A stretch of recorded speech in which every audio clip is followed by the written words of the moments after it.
Bonjour et content de vous retrouver donc pour cette vidéo. Donc là je me dirige vers le bureau en fait, tranquille, hein, petite vidéo du dimanche.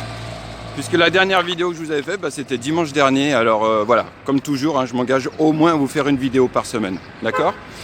Donc là aujourd'hui, c'est quoi? C'est 10 h mais il fait chaud. Hein. Ça fait... On me dit mais pourquoi t'es essoufflé comme ça? Pourtant je fais du sport. Mais en fait, marcher, parler, tenir la caméra, etc. Il faut tenir le souffle en fait, hein, d'accord? Alors là je passe devant la gendarmerie, hein, que vous connaissez, etc. Il n'y a plus les gendarmes à l'entrée, je ne sais pas pourquoi, donc ça a été, ils sont plus là, donc il n'y a plus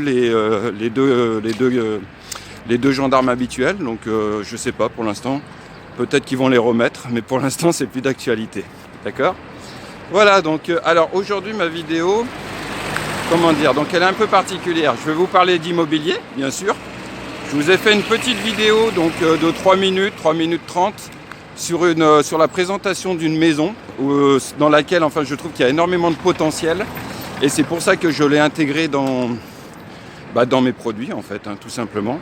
Donc je vous ai inclus ça, vous verrez, donc, et je vous mettrai bien sûr le lien de l'annonce qui apparaît sur mon site dans le descriptif de la vidéo. Ok ? Voilà. Pourtant je fume pas, mais je sais pas, ou alors c'est la chaleur, ou alors c'est le sac, je sais pas, mais... Ou alors il faut que je fasse plus de vélo, ça doit être ça en fait. Je vais essayer de faire plus de vélo et moins de moto, d'accord? Voilà, alors aujourd'hui aussi ce que je voudrais vous dire, c'est que je voudrais vous faire part un peu de ma colère en tant que citoyen, de mon mécontentement. Parce que voilà, vous êtes au courant, hein, il y a actuellement un mouvement social en France, les gilets jaunes. Et d'ailleurs, vous voyez, regardez, voilà, j'en ai mis un, je déambule dans Sali avec le gilet jaune. Parce que je pense que pour moi c'est un acte citoyen. Je partage, je comprends la colère qui actuellement est en France.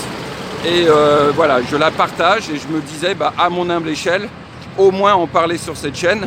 Alors, pour que les choses soient bien d'accord, je ne partage pas par contre les casseurs, la casse. Parce qu'hier, il y a eu énormément de casses sur Paris et dans d'autres villes. C'est quelque chose que je ne partage pas plus que certaines revendications politiques que je trouve complètement farfelues. Du style, il faut que le président démissionne, on doit dissoudre l'Assemblée nationale. Enfin voilà, j'ai entendu parfois des propositions qui me paraissaient complètement farfelues et ça, je ne les partage pas non plus, d'accord ? Mais simplement, voilà, je me sens solidaire de cette colère sociale que l'on trouve. Et je dois dire que voilà, quand j'entends ça, forcément ça m'interpelle. Donc je me disais, voilà, je vais essayer d'en parler dans cette vidéo. Alors ce que je voudrais dire en fait, c'est un constat en fait. Hein. C'est un constat que je tiens depuis de nombreuses années. C'est que je trouve en France, mais dans d'autres pays aussi, mais particulièrement en France, je trouve qu'il y a un appauvrissement générationnel. Qu'est-ce que j'entends par là en fait? C'est que d'une génération à l'autre, les gens s'appauvrissent. En fait, vos parents travaillent toute leur vie. Alors bien sûr, il y aura toujours des parvenus, des gens qui s'en sortent, etc. Mais une grosse majorité quand même de la population travaille en ayant un salaire qui n'est pas forcément exorbitant, en menant une vie qui n'est pas forcément, je dirais, luxueuse, loin de là, au contraire. Mais ils se retrouvent, lorsqu'ils ont payé leur loyer, leur alimentation, leur essence, les frais de leur voiture, ils se retrouvent à la fin du mois avec rien ou très peu en fait. Et donc ces gens-là, ils doivent travailler toute leur vie. On leur fait miroiter une retraite qui est retardée de plus en plus, 60 ans, 62 ans, 65 ans, en sachant qu'on la retarde et en plus ils toucheront pas énormément. Donc voilà actuellement les perspectives économiques. Donc ces gens-là, en fait, ils en ont marre d'être pressés comme des citrons. Et voilà, je le comprends parfaitement. Puisque moi-même, en 2004, je suis parti. Une des raisons qui m'ont poussé à partir, c'est parce que je voulais plus, j'en avais marre de ce système où on vous fait travailler, on vous demande de la rentabilité, on vous met une pression sur les épaules, on vous demande du chiffre, et puis en fin de compte, à la fin du mois, vous vous retrouvez avec un salaire qui vous permet à peine de joindre les deux bouts. Donc voilà. À titre d'exemple, à titre personnel, ma sœur, je l'ai eue la semaine dernière, donc on en parlait un petit peu. Elle est fonctionnaire, elle travaille dans le milieu médical et elle est dans un milieu qui est particulièrement difficile, il faut encadrer les psychopathes meurtriers, c'est-à-dire les gens qui ont été déclarés irresponsables lors d'un procès, mais par contre qui ont commis des crimes de sang. Et donc elle travaille dans ce milieu-là. C'est un métier qui est très très difficile. Je connais son mode de vie, donc je peux en parler en connaissance de cause. Et qu'est-ce qu'elle me disait? Elle me disait qu'à partir du 20, entre le 20 et le 24, elle a mangé son salaire. Donc en fait, elle fonctionne grâce aux découvertes bancaires. Grâce aux découvertes bancaires, ça lui permet de tenir jusqu'à ce que le prochain salaire arrive. Et ça, il y a des millions de Français qui sont confrontés au même problème. Voilà, et je me dis, quand je vois la vie qu'elle mène, elle n'est pas propriétaire, elle est locataire d'un appartement, elle a un seul enfant. Quoi, le luxe, c'est quoi? C'est sa voiture. Donc de nos jours, le luxe, c'est avoir une voiture, c'est ça qu'on va nous dire? Et ben voilà, avec son salaire, elle a du mal à joindre les deux bouts. Et donc, je comprends parfaitement que les gens n'en peuvent plus. En fait, je le comprends aisément, d'accord? Donc voilà, je voulais me montrer solidaire de ça, de ce mouvement de colère. Voilà, et je voulais vous en faire partager mes impressions. Le deuxième point, moi, qui m'interpelle, et c'est pour ça que je mets aussi ce gilet jaune, c'est qu'en tant que Français de l'étranger, quand je vois certaines décisions qui sont prises par la France ici, mais je me dis, mais c'est pas possible. Je dis, mais ça nous met en porte-à-faux. Là, dernièrement, vous avez dû apprendre que les frais de scolarité en France ont été multipliés par 16. C'est-à-dire que tous les étudiants étrangers, non membres de la communauté, enfin de l'Union européenne, vont voir leurs frais de scolarité multipliés par 16. Mais c'est énorme. Et puis alors cette décision, elle est prise quasi immédiatement, puisque c'est pour la prochaine rentrée. Il n'y a même pas de période de transition. Alors on nous explique que les gens qui seront aisés, les étudiants aisés, en payant 16 fois plus cher leurs études, enfin leur licence ou leur master, ça permettra, avec cet argent-là, d'offrir des bourses à ceux qui en ont moins, à ceux qui ont moins d'argent. Et je me dis, mais je sais pas, j'ai du mal à comprendre le sens. Moi, je pense que ça va dissuader beaucoup d'étudiants de venir étudier en France. Ça, c'est le premier point. Le deuxième, c'est que l'image que la France projette, elle n'est pas du tout positive. Voilà, c'est quelque chose que je comprends pas. Ça n'a pas de sens. Et en plus, ce projet-là, vous savez comment il l'appelle? Bienvenue en France. Je dis, c'est pas possible. C'est presque de la provocation. Bienvenue en France et vous payerez 16 fois plus vos études qu'un ressortissant du pays ou de l'Union européenne. C'est ça leur définition de l'accueil en France. Enfin, voilà, vous voyez, donc ce genre de choses, j'en ai marre, sans parler aussi de la gestion, je dirais, calamiteuse des visas. J'en ai déjà parlé dans des vidéos précédentes. Quand j'entends et quand je sais que des passeports sont retenus pendant plus de 9 mois auprès du consulat ou auprès de sa sous-traitante, sa société sous-traitante, que vous devez débourser entre 60 et 70 000 pour faire un dossier de visa, en sachant que si le visa vous est refusé, on ne vous rendra pas vos 70 000. 70 000 ici, mais c'est énorme. Est-ce qu'ils se rendent compte un peu de ce que ça engendre comme sacrifice? 70 000 pour obtenir un visa. Et en plus, on vous fait attendre, on ne vous donne même pas les informations, on vous laisse comme ça dans l'attente. Tout ça, j'en ai marre. Je me dis, mais c'est pas possible, ils vivent dans une bulle ou quoi? Tout ça, je peux le dire parce que, en tant que citoyen français, je peux le dire. Je n'ai pas de casserole judiciaire derrière moi, je suis clean avec mon pays, je suis clean aussi avec les autorités sénégalaises, donc je peux m'autoriser à donner mon avis, en tant que citoyen. Autant pour le Sénégal, je peux parler de tous les sujets, mais je m'abstiendrai de parler de politique normale, puisque je suis un étranger, donc je ne parlerai jamais de politique ici. Mais quand il s'agit de mon pays en France, je peux m'autoriser à mettre un gilet, à parler devant une caméra et à vous dire clairement ce que je pense de tout ça. D'accord? Voilà, c'est un petit peu la parenthèse. Ce que je voudrais dire, j'ai une pensée pour une amie, par exemple Marina, c'est une étudiante congolaise, donc du Congo Brazzaville. Je la connaissais depuis quelques années, elle a vécu 10 ans ici à Dakar. Elle a fait ses études à Dakar dans la microbiologie, etc. Elle souhaitait approfondir ses études en Europe. Elle a bien entendu fait une demande pour la France et elle n'a jamais eu de réponse, ou alors ça traînait, ou alors les frais étaient exorbitants. Et donc elle s'est rabattue sur un pays tiers. Vous savez où elle est partie là, il y a moins d'une semaine? Elle est partie étudier en Ukraine, un pays qui a 2 doigts de la guerre avec la Russie. Voilà, à cause de ces politiques qui sont complètement, je dirais, irréfléchies, irraisonnées, etc. Des étudiants qui ont beaucoup plus, je dirais, d'affinités culturelles linguistique avec la France. Parce qu'ils n'obtiennent pas de visa, ils sont obligés de partir dans un pays tiers comme l'Ukraine, qui a 2 doigts de la guerre avec la Russie. Voilà, ce genre de choses, voilà, je supporte pas, voilà, c'est pour ça que je voulais vous en parler. Alors, vous m'excuserez, hein, je vous donne tout ça de manière brute, et c'est vrai que ça change un peu de mes dialogues habituels sur la chaîne, mais comme je vous ai toujours dit, je ne vous cacherai jamais rien sur cette chaîne, je vous dirai toujours les choses telles que je le ressens, d'accord? Donc voilà, c'était la petite parenthèse. Sachez aussi une dernière chose, aussi, c'est pareil, voilà, ça me touche moi personnellement. Il y a 1 an, avant l'ouverture de la chaîne, je m'ai postulé auprès de l'agence consulaire pour être îlotier, voire même chef îlotier. Ça veut dire quoi? Ça veut dire qu'en fait, vous êtes responsable d'un quartier où vivent des Français et vous servez de relais entre l'ambassade de France à Dakar et la communauté. Vous donnez des informations.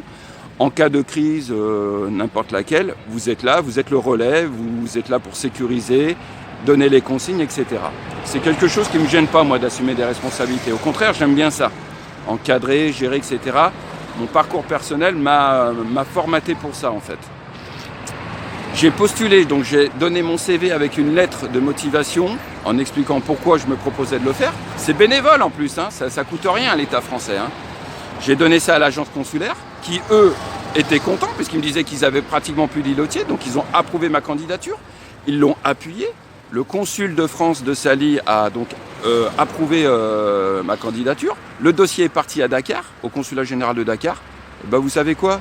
Aucune réponse, rien. Même pas une réponse, même pas un mail pour me dire on a bien pris acte de votre candidature, voilà, veuillez rien du tout. Voilà, c'est désespérant. Je pensais qu'avec mon expérience, ça pourrait profiter aux gens. Voilà, les conseils. Je suis sur place, je vis ici à l'année. Je rappelle que je vis ici à l'année. Ça fait 3 ans et demi que je ne suis pas rentré en France. Voilà, rien, même pas de réponse. Apparemment, ça n'a pas l'air d'intéresser le consulat général que des Français veulent s'investir pour la communauté. Voilà. Alors je me dis maintenant que là, avec mes prises de position, ma chaîne, il est clair que ma candidature en tant qu'îlotier ou chef îlotier, elle est morte, elle est grillée. Quand ils vont me voir là avec mon gilet jaune en train de parler de la situation sociale en France ou alors de la gestion calamiteuse des visas à Dakar, c'est clair que c'est mort. Mais c'est pas grave, j'assume, d'accord? Comme toujours, voilà, j'assume pleinement. Maintenant, je me dis qu'avec la chaîne, au moins je peux transmettre directement mes messages aux gens que ça intéresse. J'essaie de vous donner le maximum de conseils, le fruit de mes expériences. Et puis voilà, c'est comme ça que voilà, je réagis de cette manière-là, d'accord? Alors voilà, donc j'ai fini parce que là je vois c'est 12 minutes 40, c'était cette parenthèse. Maintenant donc là je vais me diriger vers le bureau, donc là je vais vous mettre l'intro et derrière en quelques minutes donc je vous présenterai un produit qui vaut vraiment la peine, que vous pourrez donc consulter sur le site internet avec d'autres précisions ainsi que son prix. Voilà, donc à tout de suite, allez sur ce...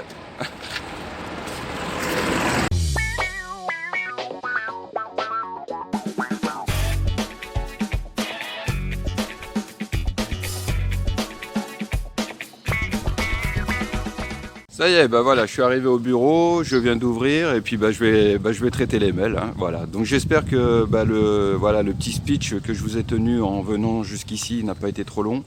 Voilà. Pour ceux qui partagent, écoutez, je dirais tant mieux et qui comprennent ma prise de position. Pour ceux qui ne la partagent pas ou qui ne l'approuvent pas, je vous demande simplement un peu d'indulgence. Parce que croyez-moi, vous mettre devant une caméra, vous faire filmer, donner vos états d'âme, vos impressions et ensuite diffuser ça sur YouTube, croyez-moi, c'est pas évident. Donc voilà, pour ceux qui ne sont pas en accord avec moi, soyez indulgents, mais par contre vous pouvez très bien mettre un commentaire en bas, il n'y a pas de problème. Vous savez bien que je suis ouvert à la critique et à l'argumentation, d'accord? Une dernière chose aussi, c'est vrai que j'en ai pas parlé, et après je refermerai définitivement cette parenthèse, je reproche énormément aussi aux maisons de retraite de contribuer à l'appauvrissement générationnel, voilà. Les gens quand ils arrivent en fin de vie et qu'ils ont un petit peu de pécule, un petit peu de patrimoine, c'est bouffé. J'utilise bien le terme bouffé, même si c'est pas très joli, mais ouais, c'est bouffé par les maisons de retraite. Ils bouffent le peu de patrimoine qui reste aux gens. Et en plus, eux, avec ce qu'ils ont bouffé, ils payent à coups de lance-pierre leur personnel d'aide-soignante. Donc vous voyez, c'est tout ça qui que j'ai du mal à supporter. D'accord? Allez, donc voilà. Donc ce que je voulais vous dire maintenant, donc, c'est que je vous ai fait un petit montage vidéo d'un produit. Donc c'est la référence, si je ne me trompe pas, FC02. D'accord? Donc voilà, c'est une villa 5 chambres transformée en gîte d'hôtes. J'ai trouvé qu'elle a énormément de potentiel. Je rappelle, et je crois que ça apparaît dans le descriptif, le terrain est en titre foncier, que le toit c'est de la paille mais c'est toit béton avec possibilité de modifier et de construire un étage supplémentaire, que c'est dans un quartier paisible et tranquille de Saly. Voilà pourquoi j'ai rentré ce produit, voilà pourquoi je pense qu'il y a du potentiel et parce que le prix me paraît correct, tout simplement. D'accord? Voilà, donc je vous mettrai ça en lien dans le descriptif et je vous laisse regarder cette petite vidéo. Donc voilà, j'ai mis une chanson, d'ailleurs je remercie Boulas qui m'avait filé des chansons sénégalaises et j'ai mis une chanson donc, du groupe Touré Kunda que j'affectionne particulièrement. D'accord? Sur ce, je vous souhaite une bonne continuation. Je ferai donc une vidéo, je pense, dans les prochains jours. J'essaierai, comme toujours, j'essaye de trouver des sujets qui vous intéressent. Si vous avez des sujets que vous souhaiteriez que j'aborde, je les aborderai, voilà, en toute simplicité. Et puis voilà, donc n'hésitez pas, hein, comme toujours. Dernière chose aussi, vous avez vu, il y a une rubrique communauté qui apparaît dans la chaîne. YouTube m'a donné dernièrement cette possibilité-là. J'y ai mis quelques photos, dont mes enfants, pour que vous puissiez voir un petit peu, puisque je ne vous cache rien, comme d'habitude. Avec le raccord aussi, j'ai posé la question à mes enfants, pour le moment ça les gênait pas trop. Donc il y a les photos de mes enfants, mais je mets aussi des annonces comme les containers que gère El Hadj, ou alors j'ai mis aussi les cours de Wolof que propose Iboulaz et sa femme Cécilia. Si vous avez des pubs, enfin des prestations, des choses qui peuvent intéresser soit les Sénégalais ici, soit les Sénégalais de la diaspora, ou alors les Européens, n'hésitez pas à me les soumettre, je les mettrai dans la rubrique communauté. Voilà, simplement que ça tienne la route, ça c'est le premier point. Le deuxième point, c'est que moi personnellement, je ne peux pas me porter garant de la fiabilité de ce que je ne connais pas. Mais si voilà, ça me paraît sérieux, etc., je le mettrai et si ça peut profiter à tout le monde, c'est parfait. D'accord? Sur ce, je vous souhaite un bon dimanche. Où que vous soyez sur Terre, prenez bien soin de vous et puis à très bientôt. Et je vous laisse regarder cette vidéo de présentation de la FC02. Sur ce, ciao, Pachikanam.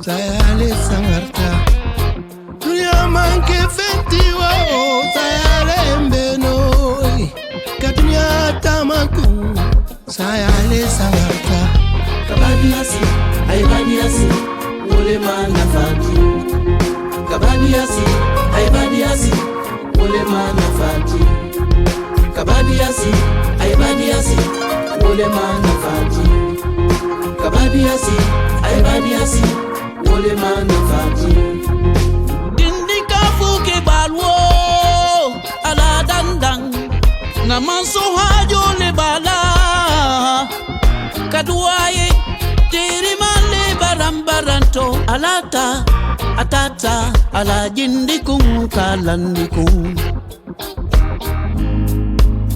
dunyata makum amanke fendi dunya mukumin Yomila balong dunia tamakum amanke fendi dunia mukumingi Yomila balong kabadiasi aibadiasi wole manafati kabadiasi aibadiasi wole manafati kabadiasi aibadiasi wole manafati kabadiasi aibadiasi wole manafati